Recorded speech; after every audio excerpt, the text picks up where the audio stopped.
साल्व प्रधान था। चैद्य पक्षगान शिशुपाल के पक्ष में आए हुए। पश्यतां सर्वलोकानां सब लोगों के देखते देखते। तार्क्ष पुत्र कश्यप जी के पुत्र श्री गरुण जी सुधाम अमृत को इवा जैसे हिंदी बोले। भगवान गोविंद भी महाराज भीष्मक की पुत्री वैदर्भी रुक्मिणी से विवाह किए। स्वयंवर में समस्त लोगों के सामने देखते देखते उन्होंने उसी प्रकार रुक्मिणी का अपहरण किया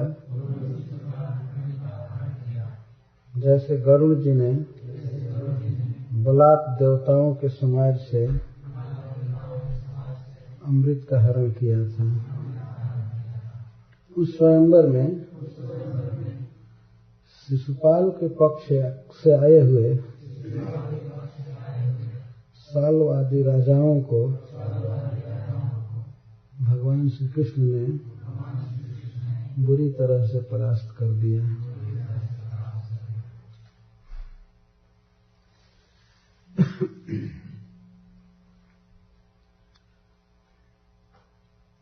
तो इसके पूर्व इसी अध्याय में यह कथा है कि भगवान श्री कृष्ण ने समस्त मथुरा वासियों को द्वारका पहुंचा दिए।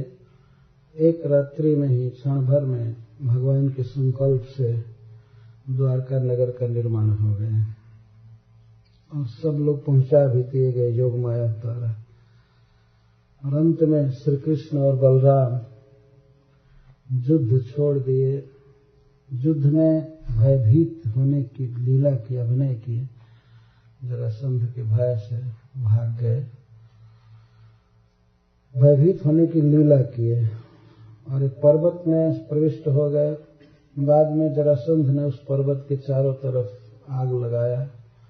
ये दोनों इसी में जल करके मर जाएंगे। जो पर्वत के चारों तरफ पर्वत के चरण जल रहे थे, कृष्ण बलराम वहीं से उस प्रवर्षण गिरी से कूद करके द्वारका पहुंच गए। वो बहुत दूर है प्रवर्षण गिरी, लेकिन भगवान के लिए इस तरह से कूदना कोई बहुत बड़ी बात नहीं है। जो एक पग से पूरा पाताल तक नाप सकते हैं, दूसरे से स्वर्ग तक, उनके लिए एक पर्वत से कूद करके द्वारका पहुंच जाना कौन बड़ी बात है। इधर जरासंध ने यह प्रचार चालू किया कि कृष्ण बलराम जलकर खत्म हो गए। वो तो देखा नहीं कि वो लोग द्वारका पहुंच गए हैं। यही प्रचार किया और बहुत खुश था कि मैंने अपने दामाद की मृत्यु का बदला चुका लिया, कंस के मृत्यु का बदला चुका लिया। कृष्ण बलराम तो जल ही गए, उसकी मान्यता थी और मथुरा पर अधिकार कर लिया। भगवान को अपनी जन्मभूमि छोड़ करके भागना पड़ा। यह बहुत बड़ी सफलता थी जरासंध की, और सब कुछ मिथ्या था। वो भगवान क्यों जलने जाए, मरने जाए। तो द्वारका पहुंच गए। द्वारका में पहुंचने के बाद भगवान श्री कृष्ण की और श्री बलराम जी की जो सर्वप्रथम लीलाएं हुई, उनमें से यह विवाह की लीला सबसे पहले। तो श्री बलराम जी के विवाह की कथा कह रहे हैं। बड़े भाई हैं, इसलिए पहले उनके विवाह की कथा होनी चाहिए। एक श्लोक में कहे, आनर्ताधिपति श्रीमान रैवतो रेवतीं सुतां ब्रह्मणा चोदितः प्रादात् बलायेति पूर्वदितम्। अनर्त देश के अधिपति श्रीमान रैवत थे, राजा। उनकी रेवती नाम की एक बहुत ही सुंदरी कन्या थी। ब्रह्मा जी के कहने से, ब्रह्मा जी के निर्देशन अनुसार उन्होंने अपनी कन्या का विवाह श्री बलराम जी से किया। इति पूरा उदितम, यह 9वें स्कंध में कथा हो उदितम कथितम कही जा चुकी है। श्री सुखदेव गोस्वामी यह बात कहते समय कहते हैं ये कथा मैं कह चुका हूं 9वें स्कंध में। महाराज रैवत अपनी पुत्री रेवती के लिए वर कौन है पूछने के लिए ब्रह्मा जी के पास गए। ब्रह्मा जी ही लिखते हैं कि किस कन्या का किस वर के साथ विवाह होगा, मनुष्य का लिखा हुआ नहीं होता है। यह बिल्कुल सत्य बात है, जो ब्रह्मा जी लिखते हैं वही होता है। इसी को हम लोग कहते हैं लोक में जैसी भावी होती है वैसा होता है। तो ब्रह्मा जी ने किसको लिखा है, किसके लिए, ये ब्राह्मण लोग पंचांग आदि देख करके बताते हैं लक्षण। लेकिन महाराज रैवत ने सोचा कि मैं साक्षात ब्रह्मा जी से ही क्यों न पूछ लूं कि किसको लिखे। तो कुछ वर थे उस समय विद्यमान जो उनके मन में थे, बड़े सुंदर राजा। तो उनको मन में रख करके वे गए किसी किसी को भी, उनमें से किसको ब्रह्मा जी लिखे हैं ये वो नहीं जानते थे। अतः ब्रह्मा जी से गए पूछने के लिए। तो ब्रह्मा जी उस समय भगवान के भजन में थे, संगीत चल रहा था, भजन चल रहा था। ब्रह्मा जी के लोक में तो सदा कीर्तन ही चलता रहता है, कथा चलती रहती है। तो वो थे उस कार्य में, तब तक इनको अवसर नहीं मिल पाया महाराज रैवत को पूछने का। वे बैठे रहे। वहां के अनुसार आधा घंटा या 45 मिनट बीता होगा उधर के अनुसार। इसके बाद ब्रह्मा जी को फुर्सत मिली तो उन्होंने स्वागत किया और पूछा महाराज कैसे आए। उन्होंने कहा कि मैं अपनी पुत्री के वर के लिए आपसे पूछने आया हूं। तो ब्रह्मा जी ने कहा आपके मन में कोई लड़का है जिसके लिए आपने सोचा? हाँ, यहाँ। तो ब्रह्मा जी ने कहा कि अब तो ये सब काल के गाल में चले गए, आपको बहुत समय बीत गया पृथ्वी छोड़े हुए। अब आप जाइए, आपकी पुत्री के लिए सबसे योग्य सबसे सुंदर वर भगवान है, भगवान का अवतार होने वाला है। उन्होंने कहा आप शीघ्र जाइए, उनका नाम होगा बल या बलराम, उनके साथ विवाह कीजिए। तो महाराज रैवत आए और अपनी पुत्री का विवाह श्री बलराम जी से किए। यह द्वारका आने के बाद की घटना है। इसके बाद श्री सुखदेव गोस्वामी कहते हैं भगवान अपि गोविंद, अब भगवान भी उपये में विवाह किए।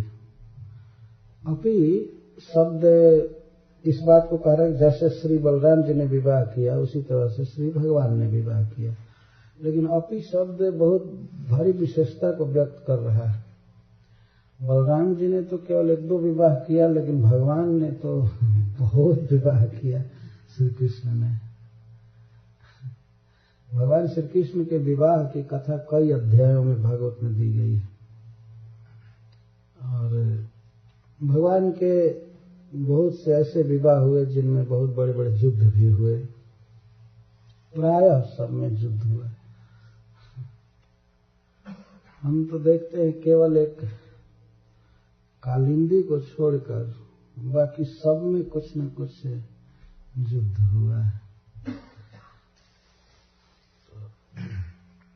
भगवान अपि श्री भगवान भी विवाह किए उपये में। उपये में का अर्थ है विवाहितवान, विवाह किए। तो श्री सुखदेव गोस्वामी यह शब्द क्यों कह रहे हैं कि भगवान गोविंद भी विवाह किए, भगवान अपि। भगवान से तात्पर्य उनका है कि भगवान सब तरह से परिपूर्ण हैं, उन्हें किसी भी बाह्य वस्तु की कोई अपेक्षा नहीं है। वे आत्माराम है, पूर्ण काम है। ऐसा नहीं समझना चाहिए कि जैसे कोई पुरुष इस जगत में विवाह करता है कुछ अभाव का अनुभव करके, कुछ वह सुख चाहता है, सेवा चाहता है किसी से, इसलिए अपने अभाव की पूर्ति के लिए वो विवाह करता है। यह संसार के विवाह का नियम है। परंतु भगवान जो विवाह किए उसमें भगवान का कोई अपना स्वार्थ है या उनकी सुख की इच्छा नहीं थी कुछ।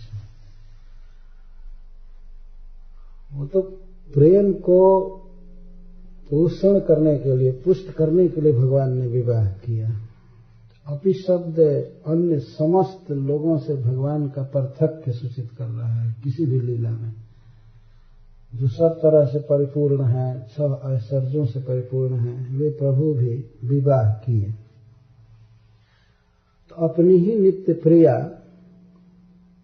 जो विदर्भ देश में जन्म ली थी उसके साथ भगवान ने विवाह किया। जो नित्य प्रिया है, भगवान की ही है, तो फिर उससे विवाह क्या करना है। लेकिन यह भगवान की लीला है। तो गोविंद शब्द के द्वारा श्री सुखदेव गोस्वामी यह कह रहे हैं कि इस पृथ्वी पर भगवान अवतार लिए हैं, मनुष्य लीला कर रहे हैं। तो गाम विंदती थी गोविंद, जो काम पृथ्वी को व्याप्त करे अर्थात पृथ्वी को सुख दे, पृथ्वी की पीड़ा दूर करे, उनको गोविंद कहा गया। गाम के कई अर्थ होते हैं, गो के कई अर्थ होते हैं। गोविंद का अर्थ होता है गौओं का पालन करने वाले, गौओं की सेवा करने वाले। गोविंद का अर्थ होता है इंद्रियों को सुख देने वाले तथा पृथ्वी को सुख देने वाले। तो यहाँ मुख्य अर्थ है पृथ्वी को सुख देने वाले। यह सब लीला भगवान इस पृथ्वी पर कर रहे हैं, पृथ्वी का दुख दूर कर रहे हैं और खास करके असुर वध आदि द्वारा पृथ्वी को सुख दे रहे हैं। इसलिए इस श्लोक में गोविंद शब्द का प्रयोग किया गया है। इस विवाह में भगवान ने बहुत से लोगों का वध भी किए। रुक्मिणी जी के विवाह में और भी विवाहों में तो दुष्ट राजाओं का वध करके पृथ्वी का भार दूर कर रहे थे, अतः उन्हें गोविंद कहा गया है। भगवान गोविंद भी विवाह किए वैदर्भी से। रुक्मिणी जी का एक नाम ही है वैदर्भी। विदर्भ देश में उत्पन्न हुई थी, इसीलिए इन्हें वैदर्भी कहते हैं। यह विदर्भ नागपुर के पास है, आज भी वो स्थान है और आज भी वो स्थान विदर्भ नाम से कहा जाता है। अमरावती के पास है ना, महाराष्ट्र में है, भारतवर्ष में। तो वहां एक राजा थे, बड़े धार्मिक राजा, बहुत सुशील। उनका नाम था भीष्मक। तो भीष्मक की वह पुत्री थे रुक्मिणी, परम सुंदरी। इसीलिए श्री सुखदेव गोस्वामी कहते हैं स्त्रियो मात्रा, स्त्री की मात्रा। मात्रा का अर्थ होता है स्वरूप, अवतार अथवा पराकाष्ठा। स्त्री की पराकाष्ठा थी, साक्षात लक्ष्मी जी थी। श्री राधा रानी का ही प्रकाशन थी, यह अर्थ है। श्री का ही जो स्वरूप, जो लक्ष्मी का अवतार। तो ऐसी भीष्मक सुता से रुक्मिणी से भगवान ने विवाह किया स्वयंवर में, स्वयंवर विवाह किया।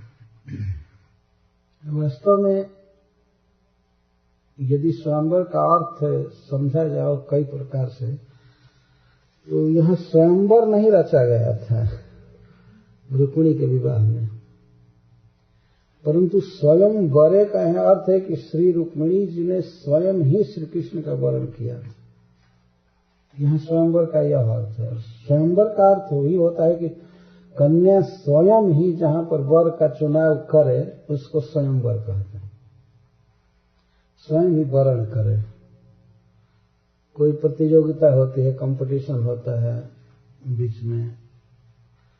जैसे सीता जी के विवाह में शिव जी का धनुष तोड़ने की शर्त रखी गई थी। द्रौपदी जी के विवाह में सीलिंग में घूमते हुए मछली के आंखों में बाण मारना था, वो नीचे पानी में देख करके। जो पहले की बहुत गुणवती कन्याएं होती थी, उनका हाथ पकड़ने के लिए बहुत से राजकुमार ललायित रहते थे, अतः उन्हें वीरता का या किसी विशिष्ट योग्यता का मूल्य चुकाना पड़ता था। रुक्मिणी भी परम सुंदरी थी और वास्तविक में यह बात है कि उनके पिताजी भीष्मक तथा और भाई, बड़े भाई को छोड़ करके अथवा जितने भी बंधु थे, सब यही चाहते थे कि रुक्मिणी का विवाह श्री कृष्ण से होना चाहिए,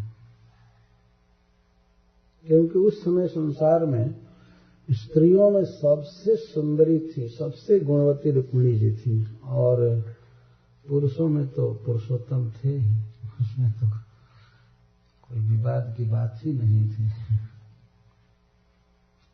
तो सभी चाहते थे बंधु बांधव, उनको श्री कृष्ण के गुणों का पता हो गया था और उनके धाम का सब कुछ की द्वारका में रहते हैं, इतने सुंदर हैं, इतने यशस्वी हैं और इतने महान शक्तिशाली हैं, उदार गुण हैं उनमें सब प्रकार से। जितने भी गुणों की कल्पना मनुष्य कर सकता है वे सब सद्गुण श्री कृष्ण में थे। जब भगवान इस पृथ्वी पर थे उसी समय सर्वत्र उनके गुणों की कथा फैल गई थी। इस समय भी हम लोग देखते हैं कोई बहुत गुणवान आदमी अथवा अवगुण वाला भी होता है, उसका भी जस अखबार द्वारा फैल जाता है संसार, है ना। ऐसा नहीं कि मरने के बाद फैलेगा, अभी जीवित ही रहता है तब तक उसकी सुकथा या कुकथा फैल जाती है सारी दुनिया में। तो भगवान का जस कितना फैला होगा। शुरू से ही जरा विचार कीजिए, कोई 7 वर्ष का बच्चा 7 कोस ऊंचा पहाड़ उठा ले, यदि आज ऐसा काम हो जाए तो दुनिया के सारे टीवी और रेडियो अखबार सब भर जाएंगे। हम तो सोचते हैं कि 10-20 दिन कोई दूसरा समाचार आएगा ही नहीं, कल वही पर्वत उठाया हुआ चित्र आएगा, देखो ऐसा लड़का टांग लिया या किया हुआ। उस समय भी मीडिया कम नहीं था। श्री नारद जी जैसे ऋषि तीनों लोकों में प्रचार करने में समर्थ थे, क्षण भर में सर्वत्र। तो भगवान का पर्वत उठाना, कालिए के फणों पर नृत्य करना, 2-2 बार आग पी जाना, सांप के पेट में जा करके और बच करके आ जाना आघासुर के, इंद्र का मान मर्दन करना, ब्रह्मा जी से भी बात न करना, ब्रह्मा जी गिड़गिड़ा रहे थे चरणों में गिर कर। ये सब कथाएं, ये सब यश और उनके सौंदर्य की अद्भुत कथा तीनों लोकों में सबके वर्णन का विषय थे। सब लोग कृष्ण की बात किया करते थे। यहाँ तक कि जो विरुद्ध लोग थे वे भी रात दिन कृष्ण के विषय में चर्चा करते थे। ऐसे विरुद्ध में मीटिंग करते थे, लेकिन चर्चा कृष्ण की करते थे। बैठते थे राजा लोग, जरासंध आदि, तो कहाँ है, यहाँ पहुंच गया, उसको मारना है, बहुत सुंदर लेकिन बहुत बदमाश यही रात दिन चर्चा किया करते थे। और श्रील सुखदेव गोस्वामी ने कहा है एकादश स्कंध में कि जितने भी कवि थे उस समय इस पृथ्वी पर या ब्रह्मांड में कहीं भी, उनके वाणी का श्री कृष्ण ने अपहरण कर लिया था। कृष्ण के अलावा और कुछ बोलते ही नहीं थे, ऐसा भगवान का जस फैला हुआ था। तो विदर्भ देश में महाराज भीष्मक के आसपास जो भी थे सभी चाहते थे कि श्री रुक्मिणी का विवाह श्री कृष्ण से होना चाहिए, और घर के लोग तो बिल्कुल चाहते थे। लेकिन जो बड़ा भाई था, रुक्मी जिसका नाम था, वह भगवान श्री कृष्ण से बहुत द्वेष करता था। बात यह थी कि जैसे तैसे वह कंस का मित्र हो चुका था पहले, ये कथाएं हैं।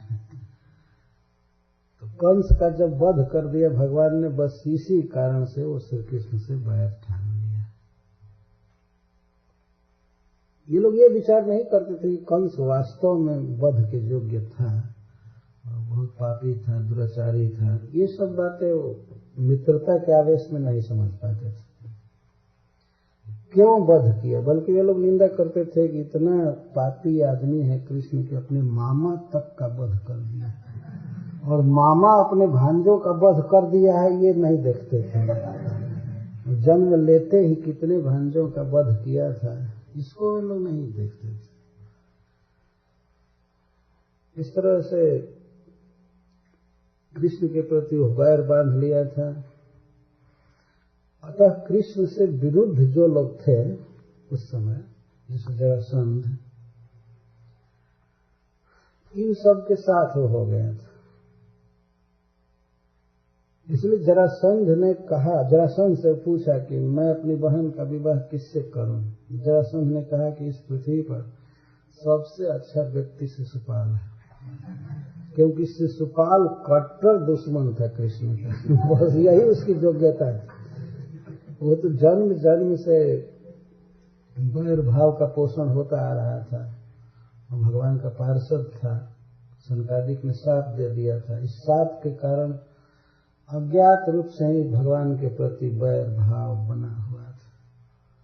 तो बिना किसी कारण के शिशुपाल भगवान कृष्ण को गाली देता रहता था। ऐसा लिखा गया है भागवत के 7वें स्कंध में कि जब से बोलना चालू किए दंतवक्त और शिशुपाल तोतली बोली में, सबसे पहला उन्होंने कृष्ण को गाली देना चालू किया, बोली जब बोलने लगे तो। ऐसा लिखा गया है, कल भाषणम आरभ्य, कल भाषणात आरभ्य।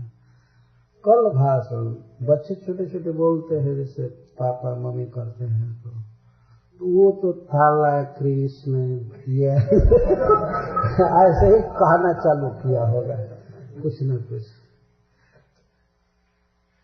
और इस बात को कौन कह रहे हैं? महाराज युधिष्ठिर कह रहे हैं। महाराज युधिष्ठिर को बहुत बड़ा आश्चर्य हुआ शिशुपाल की मुक्ति देख करके राजसूय सभा में। तो वही नारद जी से कह रहे हैं कि यह कैसे हुआ। देन ने तो निंदा किया था भगवान का, तो उसे ऋषि लोग नरक में पटक रहे थे, और यह तो आरभ्य कल भाषण, जब से कल भाषण तोतली बोली बोलना चालू किया उसी समय श्री कृष्ण की निंदा चालू किया, और अब तक केवल निंदा ही किया। फिर भी कैसे भगवान के चरणों में समा गया, कैसे उनका पार्षद बन गया। मेरी बुद्धि इस विषय में काम नहीं कर रही है। भजन से भगवान की प्राप्ति होती है, न कि द्रोह करने से, बैर करने से। ये हुआ कैसे? तो महाराज युधिष्ठिर का संबंध था शिशुपाल से, क्योंकि वह भगवान के, इनका युधिष्ठिर महाराज का मौसेरा भाई था। हाँ, मौसेरा भाई था। इस तरह से वो जानते थे कि बचपन से ही क्या क्या आदत रही है इन सब लोगों की। तो वही कहते हैं बचपन से ही गाली देता था, लेकिन वह मुक्त हो गया। तो मैं यह कह रहा हूं कि शिशुपाल का जन्म से ही वैर भाव था भगवान के प्रति, और वह एक देश का राजा भी था, राजकुमार था, सुंदर भी था। इसलिए जरासंध ने कहा कि रुक्मिणी के लिए सबसे योग्य वर है शिशुपाल। लेकिन चारों तरफ प्रचार होता था, हल्ला होता था, तो सब लोग कभी कभी जरासंध के सामने भी, शिशुपाल के सामने भी कह देते थे रुक्मिणी के लिए सबसे योग्य श्री कृष्ण। इस बात से लोग बहुत जलते थे, और इनको आशंका थी कि रुक्मिणी का विवाह जब होगा शिशुपाल के साथ, तो उसमें बाधा देने के लिए श्री कृष्ण जरूर आएगा। इसलिए रुक्मिणी का जब विवाह होने वाला था तो ये लोग सेना ले लेकर के आए थे शिशुपाल का विवाह कराने के लिए। ऐसे बारात नहीं आई थी। समग्र बल वाहना, सुखदेव गोस्वामी कहते हैं कि अपनी समस्त वाहन और समस्त सैनिकों को लेकर के आए थे, कोई बाकी नहीं रह गया जब विवाह होने वाला था। लेकिन इन समस्त राजाओं के समस्त सैनिकों को बुरी तरह से परास्त करके भगवान ने रुक्मिणी का हरण कर लिया। यह भगवान की भगवत्ता है। राजा लोग कुछ भी नहीं थे उनके सामने। श्रील सुखदेव गोस्वामी कहते हैं जैसे सियारों के मध्य से सिंह अपना भाग ले गए, वैसे रुक्मिणी जी को भगवान ले गए। ले गए उस समय ये लोग बहुत बोल रहे थे, पकड़ो पकड़ो, हाय हाय, कैसे ले गए कैसे ले गए। तो सुखदेव गोस्वामी को ऐसा लग रहा है जैसे सियार हुआ हुआ कर रहे हैं। श्री कृष्ण सिंह आए और रुक्मिणी जी का हरण करके चले गए, और ये सब देखते देखते हुआ हुआ हुआ।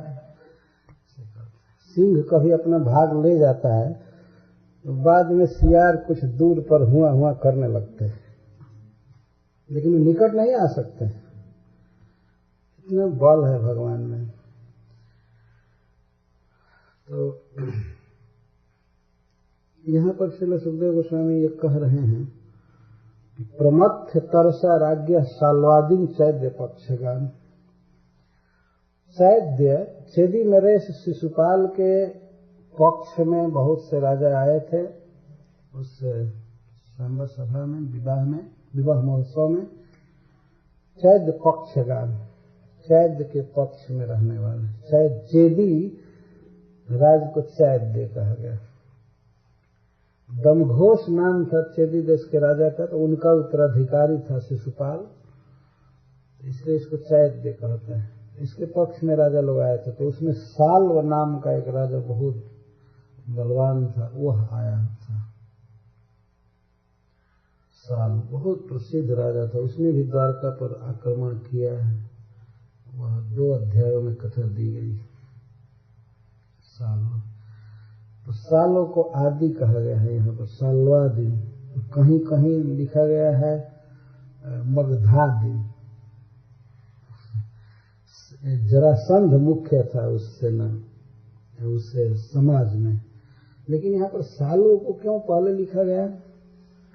लड़ने का जितना भी हौसला था उसमें यही सबसे बड़ा था। यह सेनापति था उस विवाह में, सालों। और जरासंध तो ये सोचता था कि हमको तो इसमें खड़े होने की जरूरत ही नहीं पड़ेगी, हमसे तो कृष्ण हार करके भाग ही गया है। तो वो ये सोचता था कि मैं एक दोष हूँ, लड़ना नहीं पड़ेगा चुपचाप ऐसे। और लड़ने वालों में साल्व था, और भी बहुत से दंतवक्त, विदुरथ, कई राजा थे उसमें। श्री सुखदेव गोस्वामी कहते हैं कि प्रमथ्य, मथ्य में प्र उपसर्ग लगा रहे हैं, प्रकर्षण मथ्य, राजाओं को मथ करके भगवान हरण कर लिए रुक्मिणी जी को। मथने का क्या अर्थ है? बारंबार यह शब्द आया है इस प्रसंग में, मथ्य, प्रमथ्य, मथ करके। जैसे दही को मथ करके उसमें से नवनीत निकाल दिया जाता है, तो दही की चाहे हालत बिगड़े, मट्ठा बन जाए, लेकिन घी निकलना चाहिए। जैसे देखते इसको प्रमंथन कहते हैं, मथना। तो इस तरह से भगवान ने राजाओं को मथ दिया। मथ दिया मतलब ये परेशान हो गए, सारे अस्त्र शस्त्र चलाए, सब कुछ किए, लेकिन सब तहस नहस हो गए। उसमें कितने लोग मर गए, कितने के अंग भंग हुए, कितने का अस्त्र शस्त्र समाप्त हुए, मनोबल कम हो गया, सारा सब।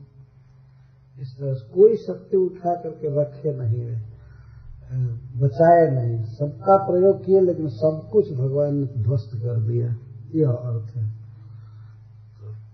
साल्व आदि राजाओं को मथ करके और उसी प्रकार से रुक्मिणी का हरण कर लिए, जैसे गरुड़ जी ने देवताओं के समाज से सुबह कलश हरण किया था। यह प्रसिद्ध कथा है। एक बार गरुड़ जी की माँ बंदी हो गई थी कद्रु का। कद्रु उसकी सौत थी, सर्पों की माँ कद्रु, और दीनता गरुड़ जी की माँ थी। एक ऐसा कारण है कि यह दीनता अपनी सौत की सेवा कर रही थी, अधीन हो गई थी। सर्पों ने मीटिंग किया, कद्रु के लड़कों ने गुरु जी से कहा कि हम लोग तुम्हारी माँ को तब मुक्त कर सकते हैं जब तुम देवताओं के यहाँ से अमृत हरण करके ला दो हम लोगों को। यह शर्त हुआ था। तो गरुड़ जी गए स्वर्ग में, देवता देवराजेंद्र और वरुण जी आदि सारे राजा अपना अपना अस्त्र शस्त्र लेकर के तैयार हो गए। वरुण जी आ रहे हैं हरण करने के लिए अमृत, लेकिन उनके बीच में से और उनको बुरी तरह से परास्त करके वरुण जी अमृत कलश ले गए। उनको बहुत, किसी को चोंच में पकड़कर पटक दिए, किसी को पंख से मारे, किसी को कुछ, सब तहस नहस हो, परास्त हो गए। तो जिस तरह देवताओं को परास्त करके तारक्ष पुत्र गरुड़ जी सुधा का हरण किया, उसी तरह भगवान ने श्री रुक्मिणी जी का हरण किया। यह उदाहरण श्रील सुखदेव गोस्वामी को बहुत अच्छा लग रहा है कहने में। सुधा निवा त्रिक्ष का अर्थ होता है, मरीचि जी का एक नाम है त्रिक्ष, और तारक्ष का अर्थ है मरीचि का पुत्र कश्यप जी, और तारक्ष पुत्र कश्यप पुत्र गरुड़। तारक्ष पुत्र ने सुधा का हरण किया था, उस तरह से भगवान ने हरण किया। इस कथा को इतने संक्षेप में सुन करके महाराज परीक्षित और उत्कंठित हो गए और वे प्रश्न करते हैं। राजोवाच भगवान भीष्मक्षुतां रुक्मिणीं रुचिराननां राक्षसेन विधानेन उपयेम इति श्रुतम्। भगवन् श्रोतुमिच्छामि कृष्णस्यामित तेजसः यथा मागधसाल्वादीन् जित्वा कन्यामुपाहरत्। महाराज परीक्षित कहते हैं, भीष्मक की पुत्री रुक्मिणी बहुत सुंदर मुख वाली थी। रुचिरानना, रुचिर आनना, यह उपलक्षण है, इसके द्वारा रुक्मिणी जी के समस्त सौंदर्य का वर्णन कर दिया गया है। संस्कृत भाषा में एक विशेषता है कि किसी एक अंग के सौंदर्य का वर्णन कर दिया जाए तो उससे अन्य समस्त अंगों के सौंदर्य को अपने आप समझ लेना चाहिए।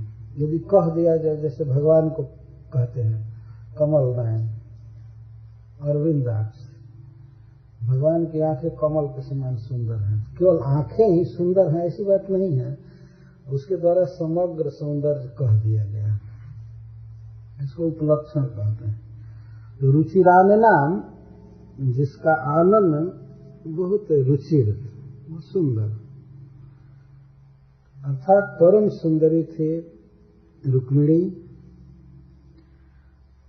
ऐसी रुक्मिणी के साथ भगवान ने राक्षस विधि से विवाह किया, यह हमने सुना है, पहले भी सुना है और आप भी आज कह रहे हैं तो सुना।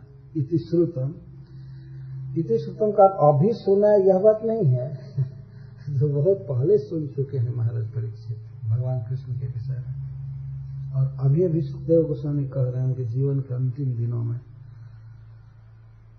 तो ऐसा हमने सुना है कि राक्षस विधि से भगवान ने विवाह किया। 8 प्रकार के विवाह शास्त्रों में बताए गए हैं, जैसे दैव विवाह, ये सबसे अच्छा विवाह वो है। दैव विवाह का अर्थ होता है देवताओं में विवाह। देवता लोग किस तरह से विवाह करते हैं? देवता लोग इस तरह से विवाह करते हैं कि माता पिता या कन्या के कोई भी गार्जियन, अभिभावक, कन्या को अर्पित करते हैं किसी वर के लिए, किसी वर का अन्वेषण करके और उसको अर्पित करते हैं, तो इसको दैव विवाह कहा गया है, देवता का यह विवाह। अच्छा, गंधर्व विवाह का अर्थ होता है गंधर्व लोग जैसे विवाह करते हैं, उसमें केवल लड़के ने लड़की को पसंद किया और लड़की ने लड़का को पसंद किया, बस पसंद ही सारा नियम है, तो इसको गंधर्व विवाह कहते हैं। आज के युग में इसको लव मैरिज कहते हैं, लेकिन ये तो लस्ट मैरिज है, ये लव मैरिज नहीं है। ये गंधर्व विवाह इतना बुरा नहीं है।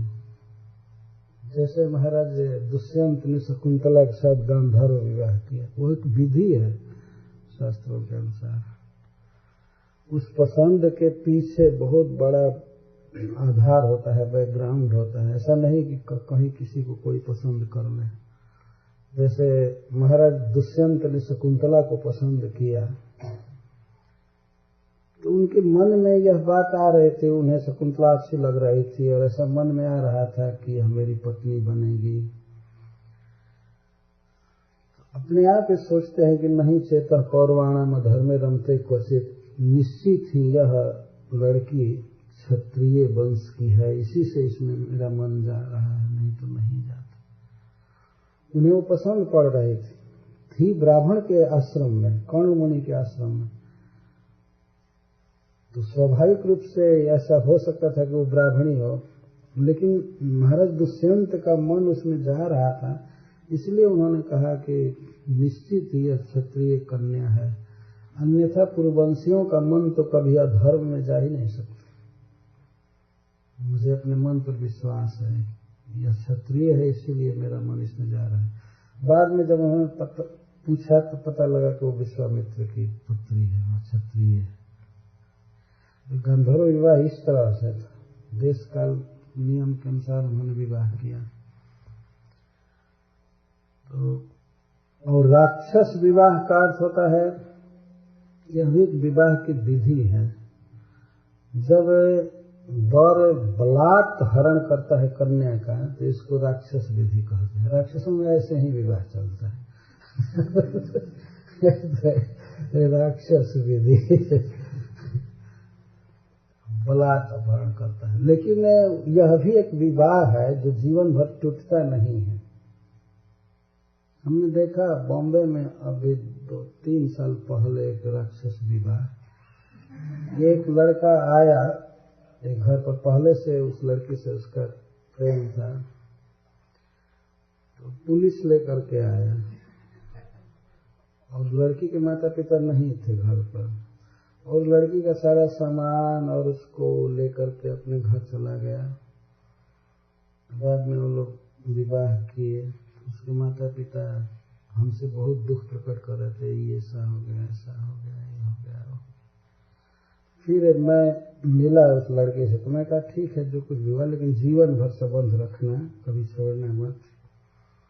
तो इस समय वो लोग सुखी हैं, दोनों इस्कान के भक्त हैं, दीक्षित हैं। तो प्रकट राक्षस विवाह देखा और बहुत अच्छा हुआ। लेकिन वो विवाह है, विवाह का मतलब ही होता है निर्वाह या विशेष वाह, नितरम वाह या विशेषण वाह। वाह का अर्थ होता है परवरिश करना, जीवन भर निर्वाह कर लिया, इसको विवाह कहते हैं।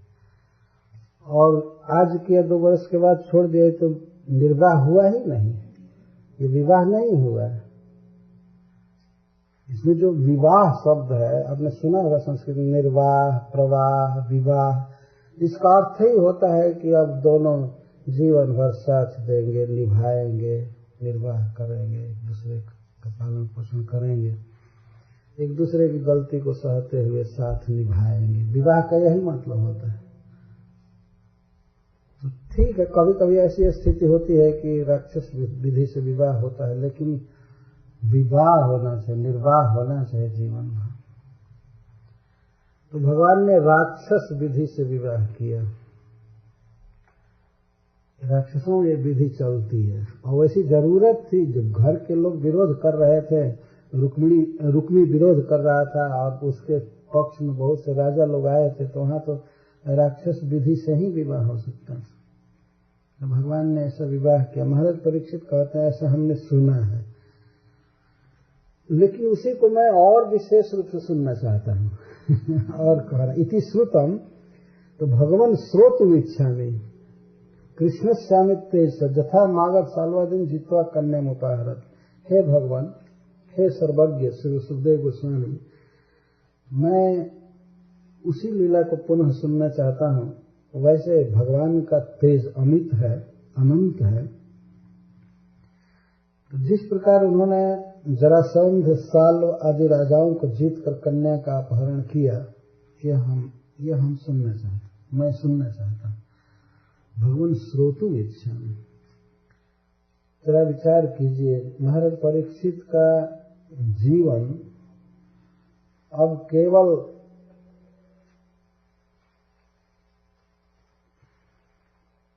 दो दिन या 3 दिन बाकी है। केवल उन्हें 2 दिन जीना है। और भागवत सुनने में पीछे के सारे प्रसंगों में कई दिन उनका बीत चुका है, और इस जीवन की अंतिम घड़ी में वे भगवान के विवाह की कथा सुनना चाहते हैं। कितना उनके मन में उदात भावना है भगवान की लीलाओं को सुनने की। ऐसे बाह्य रूप से देखा जाए तो यह एक मरणासन्न व्यक्ति के लिए सुनने की बात नहीं है, वो विवाह की बात सुने, लेकिन ये भगवान की लीला है। महाराज परीक्षित कहते हैं कि भगवान श्रोतुम इच्छा में सुनने की इच्छा कर रहा हूँ अमित तेजस्वी कृष्ण की इस लीला को, और विशेष करके ये सुनना चाहता हूँ किस प्रकार उन्होंने शल्य और जरासंध आदि राजाओं को जीता और रुक्मिणी का अपहरण किया। मैं इसको सुनना चाहता हूँ। जब व्यक्ति कृष्ण भावना के बहुत ऊंचे शिखर पर हो जाता है, डेवलप करते उसकी चेतना शुद्ध होती है, तो भगवान की लीलाओं को सुनने की उत्कंठा बहुत बढ़ जाती है। यह एक मीटर है कि वास्तव में व्यक्ति कृष्ण भावना के ऊंचाई पर चढ़ रहा है कि नहीं। तो महाराज परीक्षित के लिए क्या सुनने की यही चीज थी। बहुत चीज सुन सकते थे, अभिराज का हिसाब किताब करके जाना है, बच्चे को ये देना है, उत्तराधिकार देना है, जन्मेजय को ये करना है, वो करना है, वो करना, बहुत काम राजा के लिए।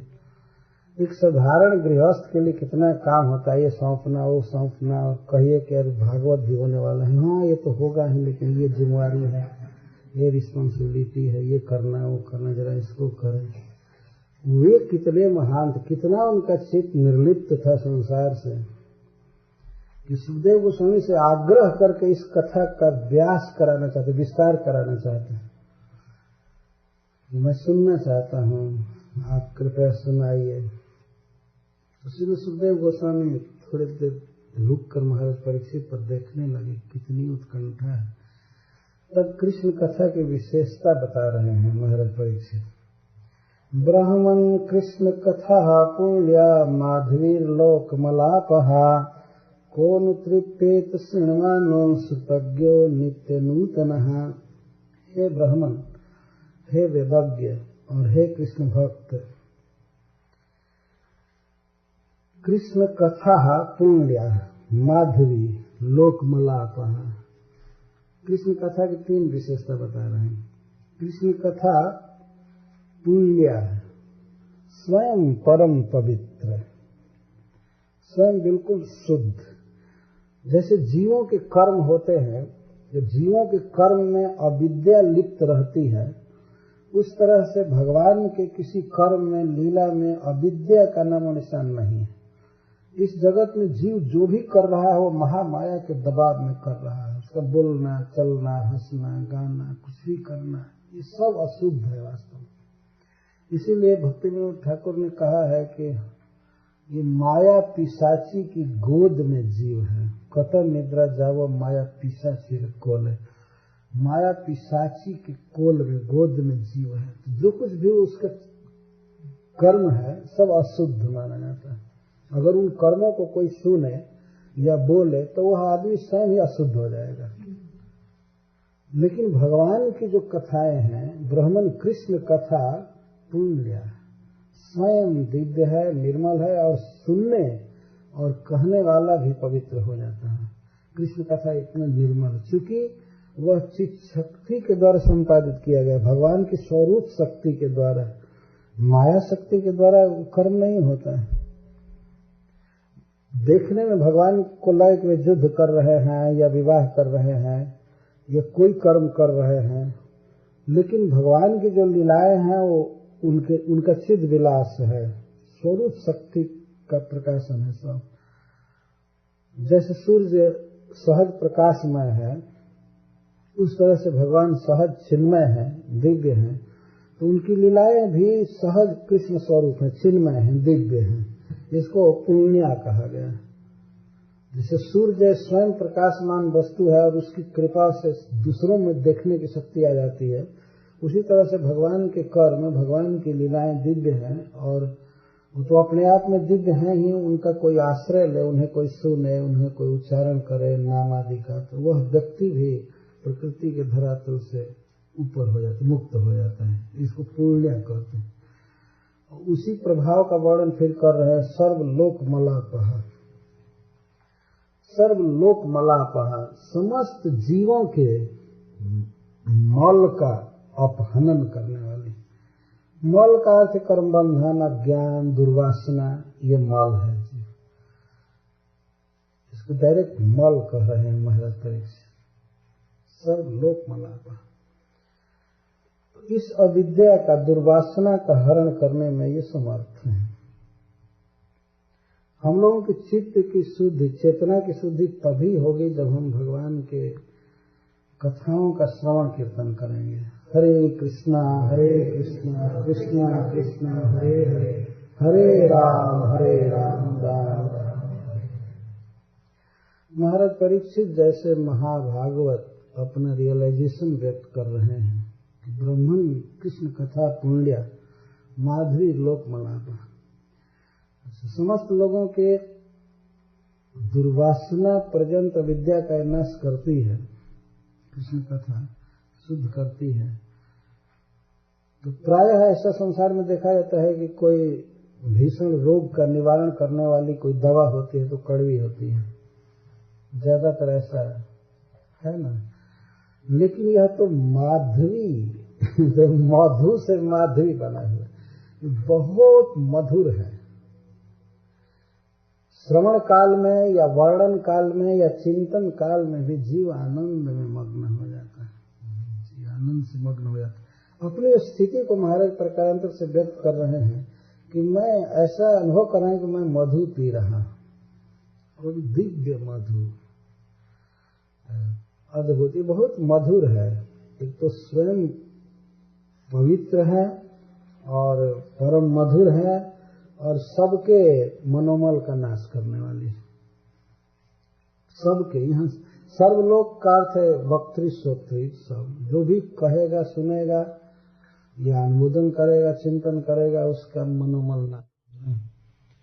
श्रूयमानो, श्रृणवानो, श्रृणवानो का अर्थ सुन रहा है, श्रुतज्ञ है, जानता है कृष्ण कथा के मर्म को और सुन रहा है। तो कौन ऐसा रसिक है जो कृष्ण कथा को सुनने से तृप्ति मान लेगा या मुकर जाएगा? कोई ऐसा नहीं है। उसकी लालसा और बढ़ती जाएगी, क्योंकि कृष्ण कथा का रस नित्य नूतन है, नित्य नूतन। और संसार की कथाएं तुरंत पुरानी हो जाती हैं, फीकी पड़ जाती हैं, लेकिन भगवान की कथा नित्य नूतन रहती है। जैसे भगवत गीता कम से कम लगभग 5000 वर्षों से पढ़ी जा रही है, लेकिन नित्य नूतन है। संसार की कथाएं जैसे न्यूज़पेपर, मैगजीन वगैरह तुरंत लोग फेंक देते हैं कि कुछ लोग तो कोई चीज एक बार पढ़ करके केवल देख करके फेंक देते हैं, खत्म हो गया। ये नित्य पुरानी, नित्य बासी है, वो ताजा है ही नहीं। न्यूज नाम भर है, वास्तव में न्यूज क्या है, सब वर्ड्स है। न्यू में एस लगा करके बहुवचन में कहा गया सब न्यूज है। न्यू क्या, सब पुरानी बातें हैं, न्यूज नहीं है। और कोई मर गया तो लोग कहेंगे कि न्यूज है। न्यू क्या हुआ? या कुछ हो गया संसार में, कोई घटना घटी तो न्यूज न्यूज न्यूज न्यूज। भगवान की कथाएं नित्य नवीन बनी रहती हैं। ये तो एक दिन के लिए, मान लीजिए 1 घंटे के लिए न्यूज बनी और बाद में ओल्ड से होकर के चली गई। ऐसी बहुत सी बातें हम लोग देखते हैं संसार में, वो बहुत दिन रस नहीं रहता है, तुरंत खत्म हो जाता है, खत्म हो जाता है। लेकिन भगवान की कथा, यही श्रीमद् भागवतम है। श्रील सुखदेव गोस्वामी ने पृथ्वी पर इसका प्रवचन किया, लेकिन कितने वर्ष बीत गए, हजारों हजार वर्ष बीत गए, उसके बाद भी भागवत रोज लोग पढ़ रहे हैं, आनंद से सुन रहे हैं। हम तो वृंदावन में देखते हैं, एक समय में कम से कम 20-25 भागवत तो चलता ही रहता होगा, सबसे कम चलता होगा तब। भागवत सप्ताह है वृंदावन में, 20-25 तो चलता ही रहता होगा। और सावन में, फागुन में, कार्तिक में तो 100 भी हो सकता है। जहाँ तहाँ कोई घरों में हो रहा है, कोई पंडाल में हो रहा है। 108 पंडित पढ़ते हैं तो 1008 पंडित पढ़ते हैं। ये चल रहा है और पढ़ने से ही उनकी जीविका भी चल जाती है। ये ग्रंथ ऐसा है जो पढ़ रहे हैं और कोई काम नहीं है, पढ़ रहे हैं।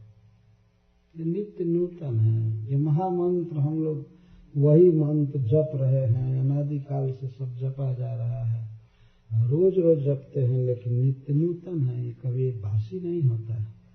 हरे कृष्णा कृष्णा कृष्णा हरे हरे, हरे राम राम राम।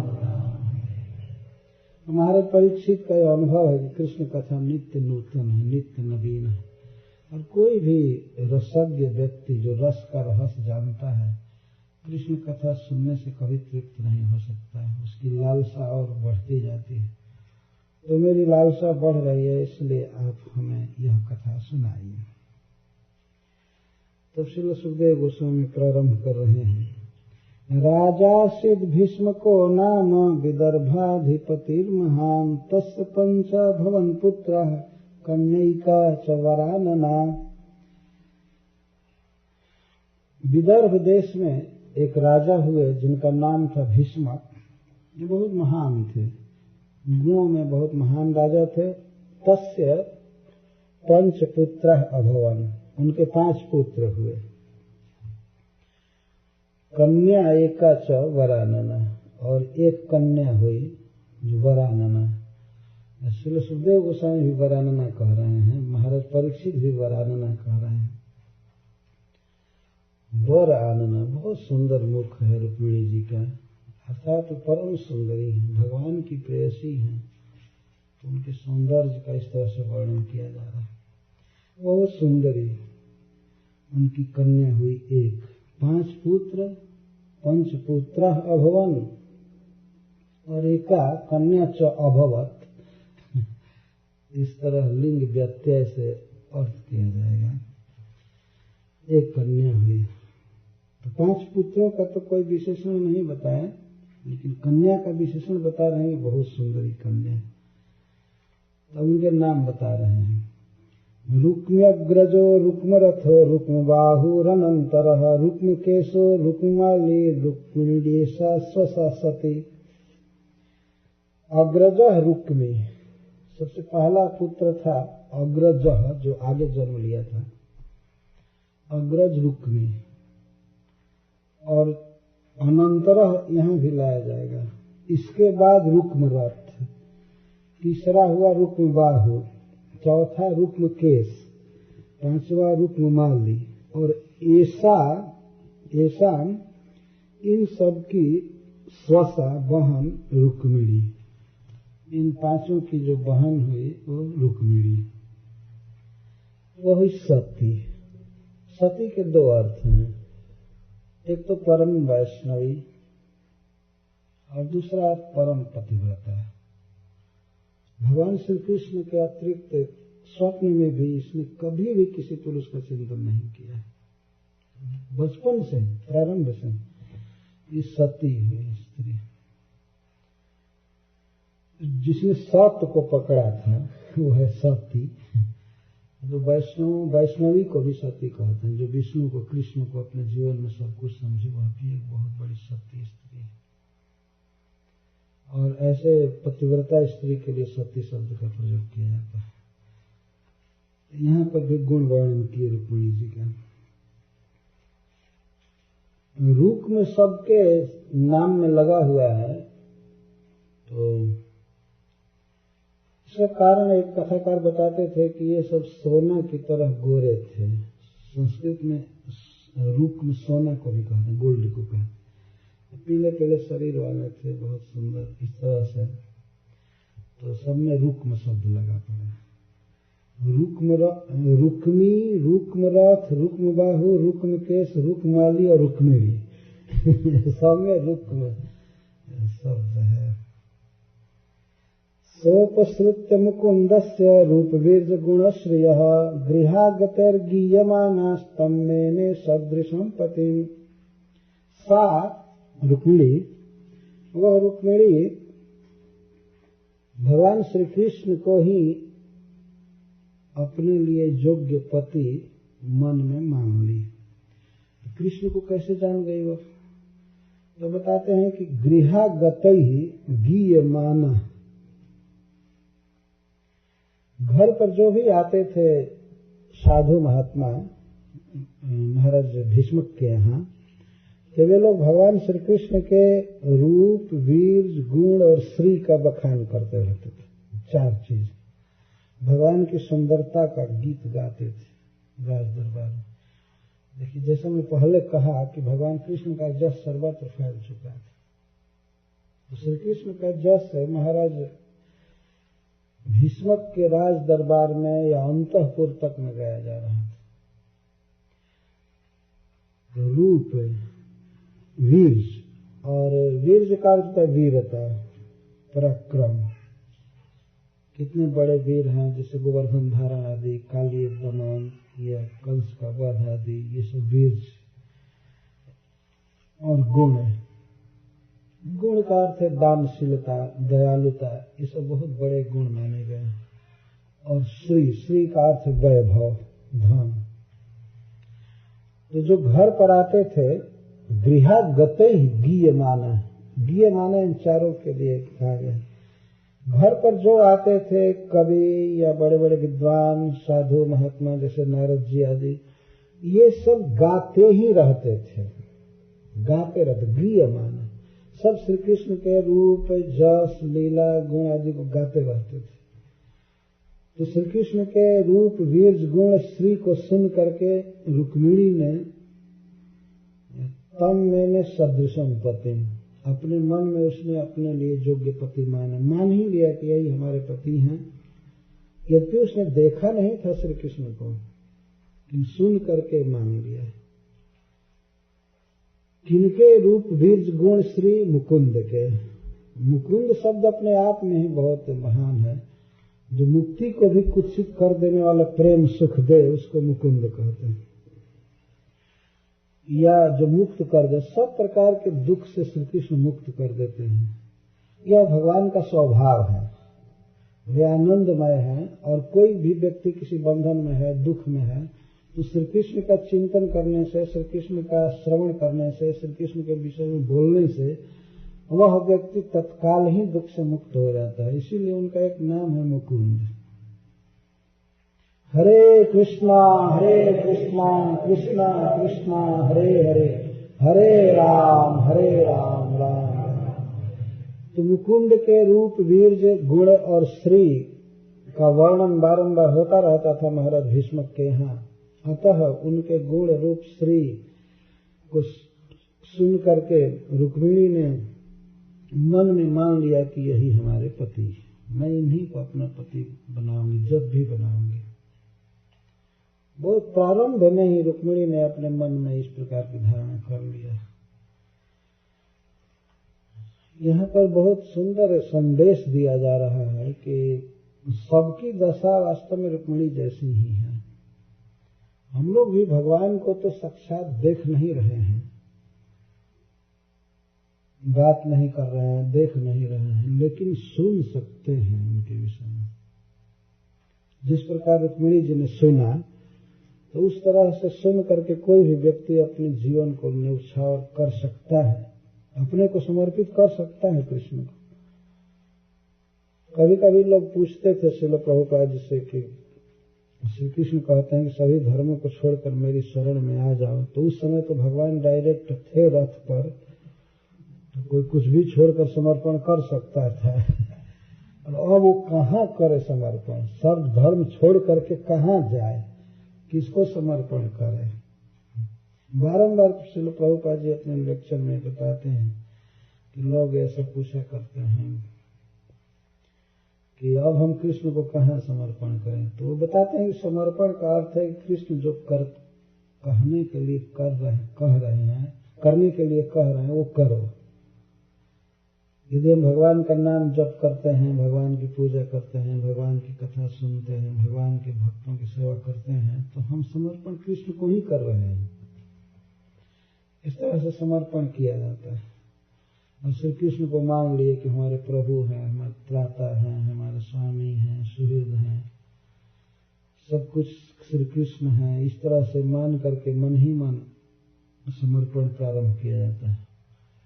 तो क्या रुक्मिणी ने सब भगवान को देख करके समर्पण किया था? नहीं, सुन करके किया था। सा उपश्रुत्य, उपकार से अधिक किया ना, खूब अच्छी तरह से रुक्मिणी जी ने सुना था भगवान के विषय में और सुन करके समर्पण किए थे। और उधर भगवान श्री कृष्ण के लिए भी कह रहे हैं सुखदेव गोस्वामी, ताम बुद्धि लक्षण औदार्य रूपशील गुणाश्रयाम कृष्णश्च सदृशीं भार्यां समुद्वोढुं मनोदधे।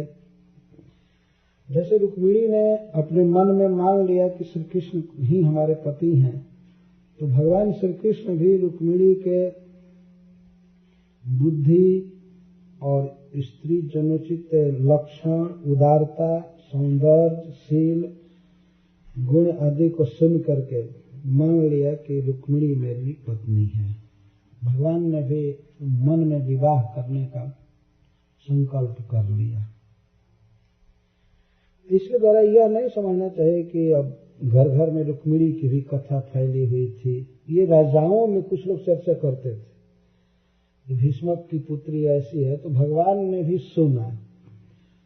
लेकिन रुक्मिणी ने जैसे भगवान के गुणों को सुना, तो भगवान के गुण तो सर्वत्र गाए जा रहे थे, सर्वत्र गाए जा रहे। रुक्मिणी की बात भगवान ने सुना तो उन्होंने मन में मान लिया कि सदृशीं भार्यां, यह मेरे योग्य भार्या है और इसके साथ मैं विवाह करूंगा। भगवान ने मन में भार्या माना। भार्या मानना और वाइफ मानना दोनों में अंतर है, समझे, सूक्ष्म अंतर है। भार्या मानने का अर्थ है कि मैं उसका भरण करूंगा। भार्या का अर्थ है जिसका भरण करना चाहिए, जिसे भोजन देना, कपड़ा देना, मकान देना, संतान देना, ये पति का कर्तव्य है। इन सब के द्वारा जब किसी स्त्री का भरण किया जाता है पत्नी के रूप में, तो उसको भार्या कहते हैं।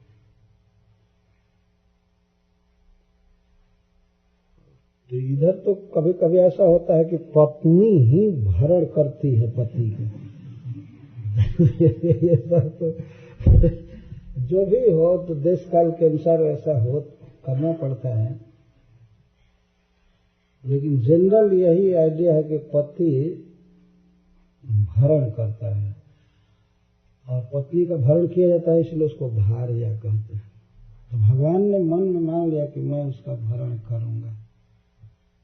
ये भाव भगवान के मन में आया, अपनी पत्नी स्वीकार करके उसकी रक्षा करूंगा, भरण करूंगा, पोषण करूंगा। और यह मन में भगवान ने ठान लिया। कृष्णश्च सदृशीं भार्यां समुद्वोढुं मनोदधे। मन में भगवान ने संकल्प कर लिया कि मैं विवाह करूंगा रुक्मिणी से, और रुक्मिणी ने मन में ठान लिया कि विवाह करूंगा। दोनों से दोनों की भेंट नहीं हुई थी।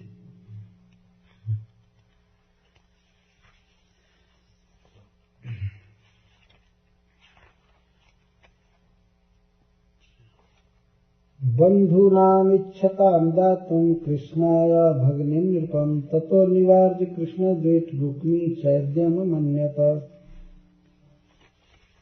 बंधूनामिच्छतां दातुं कृष्णाय भगिनीं नृपं। बंधु का यहाँ अर्थ भाई और पिताजी। तो रुक्मिणी जी के जो 5 भाई थे, उसमें केवल रुक्मी को छोड़ करके चारों भाइयों की इच्छा थी कृष्णाय भगिनीं दातुं, कृष्ण को भगिनी अर्पित करने की। भगिनी का अर्थ है बहन। वे सब चाहते थे कि हमारी बहन का विवाह कृष्ण से होना चाहिए, और महाराज भीष्मक भी चाहते थे, परंतु उसने सब मना कर दिया। ततो निवार्य कृष्ण द्वित। कृष्ण द्वित, कृष्ण का द्वेषी रुक्मी, उन चारों का निवारण किया। कहना ऐसा नहीं हो सकता। वो प्रस्ताव बंद कर दिया और चैद्यम अमन्यत, चैदन चेदीराज शिशुपाल को उसने माना कि नहीं, रुक्मिणी के लिए सबसे योग्य व्यक्ति है शिशुपाल, विवाह शिशुपाल के साथ होगा, और मैं इस घर में बड़ा हूं इसलिए मेरा चलेगा और किसी का नहीं। सीधी बात। इसका मतलब उसके कहने का अर्थ है कि मैं बड़ा भाई हूं इसलिए चारों की बुद्धि मिलाकर भी मेरे बराबर नहीं है, मैं बड़ा हूं, जो मैं कह रहा हूं वो ठीक कह रहा हूं। कृष्ण के साथ रुक्मिणी का विवाह होना हम लोगों के लिए कलंक की बात है। उसके पास है क्या कृष्ण के पास? अपनी जन्मभूमि भी छोड़ दिया, मथुरा छोड़ दिया, कहीं समुद्र में घर बनाकर रहता है, उसका तो कुछ है नहीं, इतना गरीब है। और यही लूटना पाटना, युद्ध करना, इसको मारना उसको मारना, यही उसका काम है। इतना छोटा है तभी से केवल हत्या करो ये करो। उसको ये पता नहीं था कि सब असुरों का, दुष्ट लोगों का वध भगवान कर रहे हैं। किसी भी तरह से वह कृष्ण में दोष देखा और शिशुपाल में गुण देखा, इसलिए अमन्यता माना, बहुत माना, बहुत योग्य जीजा जी मिलेंगे हमारे लिए, वो ये सोच रहा था। शिशुपाल कहाँ भगवान, कहाँ एक कौवा और कहाँ गरुड़ जी और वो बस कौवा कोई समझ रहा था, नहीं यही पक्षीराज है, यही पक्षीराज है, धन्य हो जाएगी मेरी बहन इसके साथ होकर। घर में कभी कभी ऐसा होता है, कोई व्यक्ति इतना बलवान बन जाता है कि सबको अनुचित कार्य के लिए भी उसके साथ होना पड़ता है।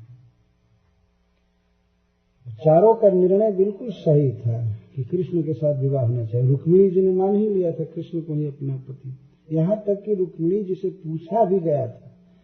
महाराज भीष्मक ने पूछा कि बेटी तुम किससे विवाह करना चाहती हो, तुम्हारे मन में क्या है? तो उसने साफ कहा था कि मैं श्री कृष्ण से विवाह करूंगी, स्पष्ट कहा था। और भाइयों से कहा, वो सब लोग सब जगह चर्चा का विषय था कि रुक्मिणी कृष्ण से विवाह करना चाहती है, कृष्ण से विवाह करना चाहती है, लेकिन सबका निवार्य, सब मना कर दिया रुक्मिणी, और चैद्य से शिशुपाल से विवाह करने का निश्चय कर लिया। इस बात को जब रुक्मिणी जी ने जाना खूब अच्छी तरह से, तद अवेत असितापांगी वैदर्भी दुर्मना भृशम विचिंताप्तम द्विजम कंचित कृष्णाय प्राणोद्धृतम। जब रुक्मिणी जी को इस बात का पता चला कि उनके बड़े भाई रुक्मी ने कृष्ण के साथ विवाह होने के प्रस्ताव को नष्ट कर दिया और शिशुपाल के साथ विवाह करना चाहता है, तो बहुत दुखित हो गई, बहुत चिंता में पड़ गई। और उसने तुरंत एक पत्र लिखा भगवान के पास, और लिख करके एक अपने बहुत अंतरंग ब्राह्मण को दिया।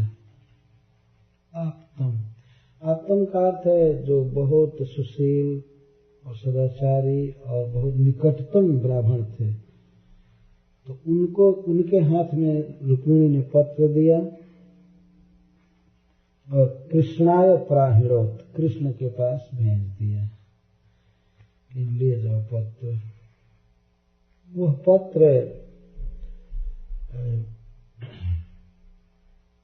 मुद्रा में था, मुद्रा का सील था, उसने जो पत्र लिखा था। लेकिन रुक्मिणी ने बताया स्पष्ट कि आप जा करके भगवान से यह बात कहिएगा, ऐसी ऐसी बात कहिएगा।